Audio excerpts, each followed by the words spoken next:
नमस्कार, आप सबों का स्वागत है स्वराज टाइम्स में और मैं देव सिंह। आज मैं चर्चा करने जा रहा हूँ बिहार में नीतीश जी, आपकी सरकार जिस तानाशाही के रास्ते पे चल रही है, इससे साफ स्पष्ट है कि आप परिस्थितियों की सरकार हैं। परिस्थितियों की सरकार इसलिए क्योंकि लोग ना ही चाहते हुए भी आपको वोट करते हैं। जो लोग लालू यादव को नहीं पसंद करते हैं, वो लोग भी आपको वोट देना नहीं चाहते, फिर भी आपको दे देते हैं। और इसी परिस्थितियों का लाभ आपको 2025 में भी मिल जाए, ये कोई बड़ी बात नहीं है।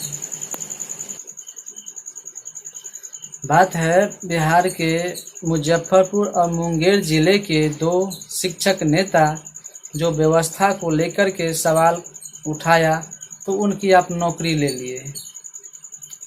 व्यवस्था को लेकर सवाल उठाना क्या गुनाह है? उनका गुनाह इतना हो गया कि आप उनको नौकरी लेकर के ही माने।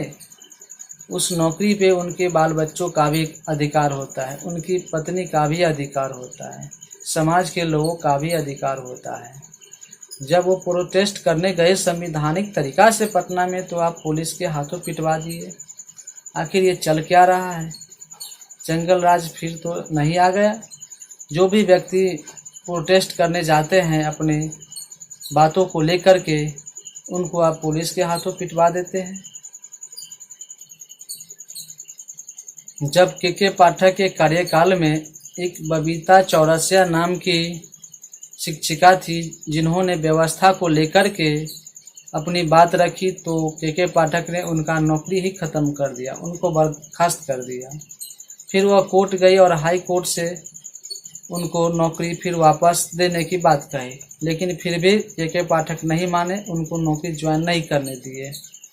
अभी भी वो संवैधानिक तरीका से इस बातों से लड़ रही है सरकार से।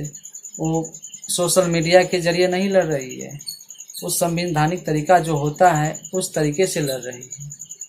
उनकी इस लड़ाई से बाकी शिक्षकों को भी सीखना चाहिए कि किस तरह से अपनी बातों को लिए, अपनी व्यवस्था के लिए लड़ना चाहिए।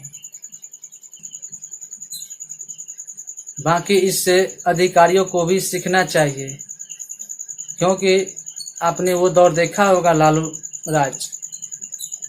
ऐसा ना हो कि वही फिर से लालू राज आ जाए, जिस राज में एक राजद का प्रखंड अध्यक्ष भी सीओ बीडीओ से लेकर के थाना प्रभारी हो, एसपी हो तक को लाइन में खड़ा करवा करके मां बहन करता था। ऐसा न हो कि फिर से वही दौर आ जाए।